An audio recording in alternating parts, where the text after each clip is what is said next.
Coach, you finally get to come home in the non-conference slate. You home opener against Loyola New Orleans. We'll start with your general thoughts. Whew, man, it feels good to be finally having a home game. And I'm very, very excited about it. I believe our players are too.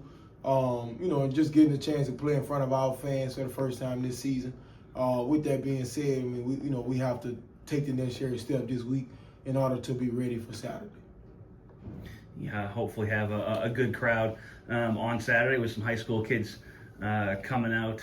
Just talk about a little bit about how much fun it is for that game and to have those kids out here. Oh, well, first off, my challenge is we're allowing high school students to come to the game. That's just give them an opportunity to come watch a really good college basketball game, two good teams. And just, again, us being able to play in front of our fans, and people from within the community get a chance to come out and, maybe if this their first time coming, hopefully and prayerfully that they come back. But that's on us. We have to give them a reason to come back. Nobody want to watch a loser. Everybody want to be a part of winning. So we got to control that. You picked up a good win over Tougaloo last week. Now you get to come home. It's been a good start to the non-conference slate. What are you taking from those first couple games out on the road? Man, I think we mentioned this last week, but all three teams that we've played as our national tournament teams, who was just in the tournament last year, and if I had to guess, they'll be in the tournament again this year.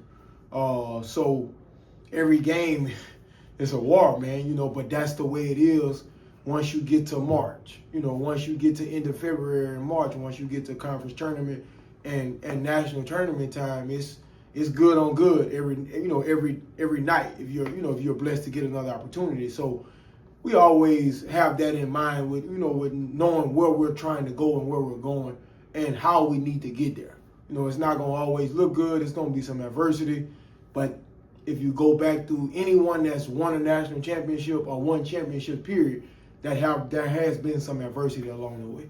E.J. McQuillan stayed hot, earned his second consecutive Red River Athletic Conference Offensive Player of the Week with 34 points over Tougaloo. How important has his contribution been so far this year? Man, it's so much that I can say about that young man. But it's the work that he's putting in with Coach Dwayne and even with himself. It's the way that he's practicing every single day. If you watch him practice, that's the same thing he's doing in practice, the same thing he's doing in the game. And we have this message that we send every day.